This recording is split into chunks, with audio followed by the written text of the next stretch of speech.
Today we're going to be talking about portrait photography, and we're going to be talking specifically why you might want to use something like this, a zoom lens, for your portraits. It's Tutorial Tuesday.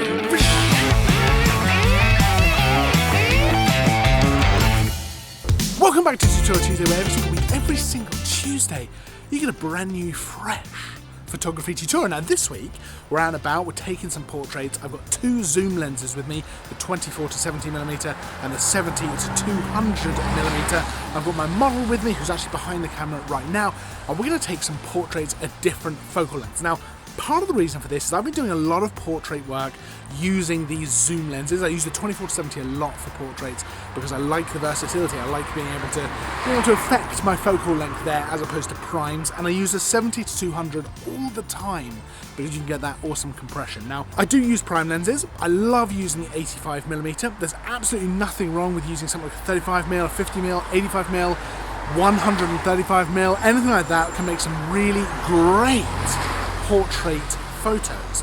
But I want to talk about something very specific that you can do with a zoom lens, especially like this. Now you can probably see behind me we've got this lovely street here with all these autumn colours coming out. It looks really, really nice, and we thought we'd take some photos down here, but as you can probably hear just as much as see, we've got the street, the road right next to us with cars parked all down there, which we want to kind of not get into our photo. We don't want to have those cluttering it up because that's ultimately just not part of what we want to make this photo look really good. Now there's a few ways we could control that. We could obviously go into Photoshop in post, we can crop in post, there's lots of different things like that. We can try and creatively compose the shot so that we're not going to see those.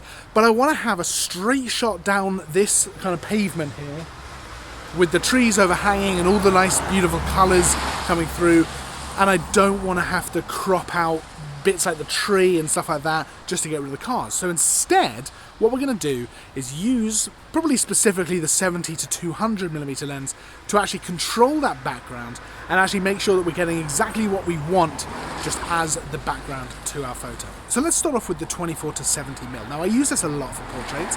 I tend to have it zoomed all the way out to 70mm just to get that maximum compression and get the bokeh in there, but I do use it at kind of 50 or 35 if I'm going for more of an environmental portrait. So let's start off with a shot at 24mm. Now you can see with a wide field of view like this, we're getting quite a lot of the street. You know, my subject's in the center, but she's not really necessarily the focus of the image. She kind of blends in with everything else. There's not a great amount of separation between her and the background.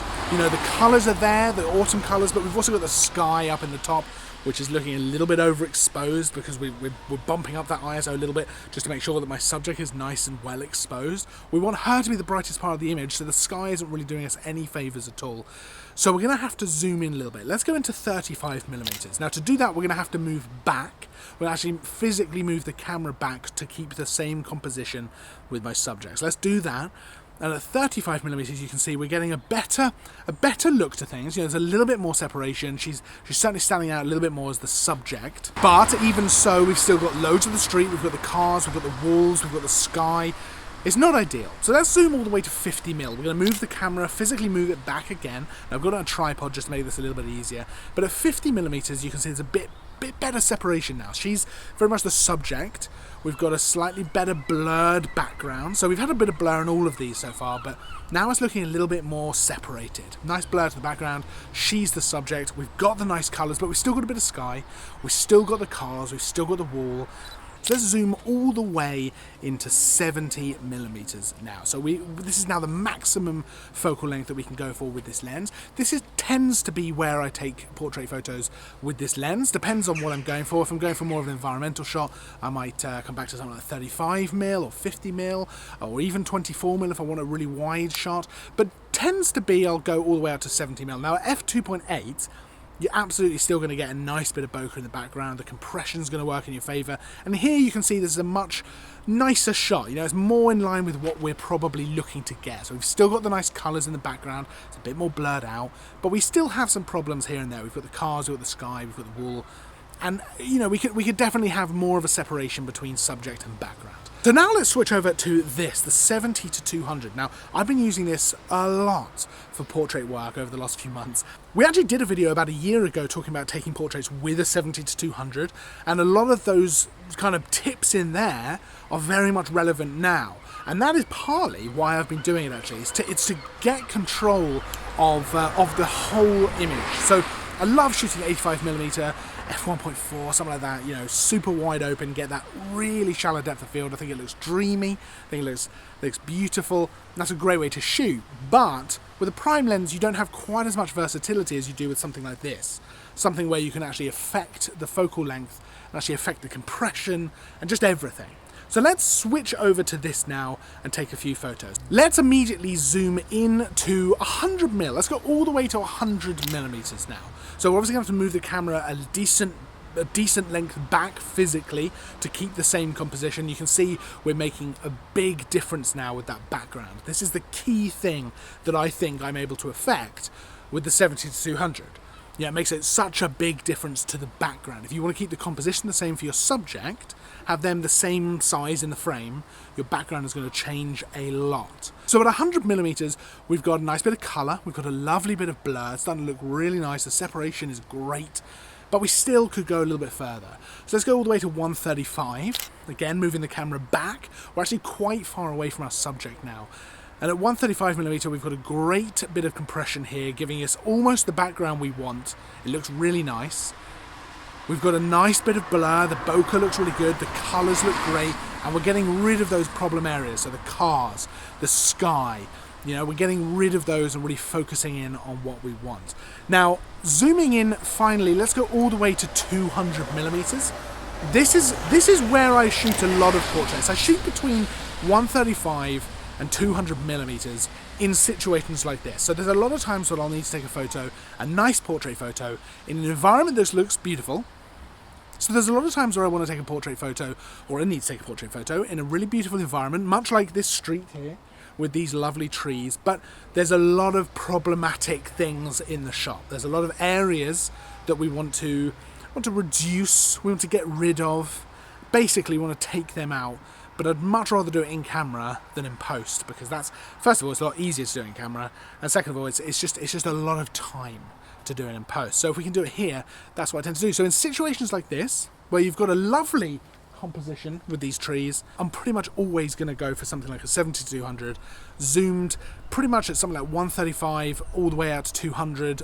Between there, I'm gonna use something like this to really control what's going to be in my shot. So you can see here at 200mm, we've had to move the camera really quite far back now, so really quite far away from our subject, but we have got that background really nicely blurred out. We've got the colours of the trees, you know, we've got the skies pretty much gone, we've got the road pretty much gone, no cars. It's exactly what we want to be in the frame. Now, admittedly, we're now losing a little bit of this street, this kind of road and pavement, in terms of it being a framing device. So we might not want to go all the way out to 200mm, but if I show you the difference here, this is the 200mm shot, and then this is back to the 70mm shot, and this is back to the 24mm shot. What a massive difference this has been making. What a huge, huge difference we've been able to make just by changing that focal length and physically moving the camera. And that's something that I do a lot with my portraits now. I aim to control the background. It means that you've got a lot more options for where you can shoot, because you only need a small area to look great as a background. You know, one bit of colour, or one lovely picturesque area. It doesn't matter if there's bins just off to the side, or picnic tables, or people, or anything, because if you can just get enough, you can use your zoom lens to control that background. And I think that is a really powerful tool for shooting portraits. Now, if you have any questions about any of this, pop them down in the comments down below. If you're interested to know what I was using, it was an A7 III with the Sony 24-70 G Master lens, and then of course 70-200 G Master lens. Of course, this would apply to any brand. I was just using the Sony ones, partially because the eye autofocus is outrageous, and also it's what I tend to film most of my videos on. If you have any questions about the gear at all, pop them down there as well. There'll be links to all the gear down in the description, so you can check that out on our website. If you liked the video, make sure to give it a thumbs up. Make sure to subscribe as well, because there's new content all the time. Reviews, tutorials, all kinds of stuff. Make sure to give it a subscribe. It's definitely worth your time. I'll see you in the next video, and of course, as always, thanks for watching.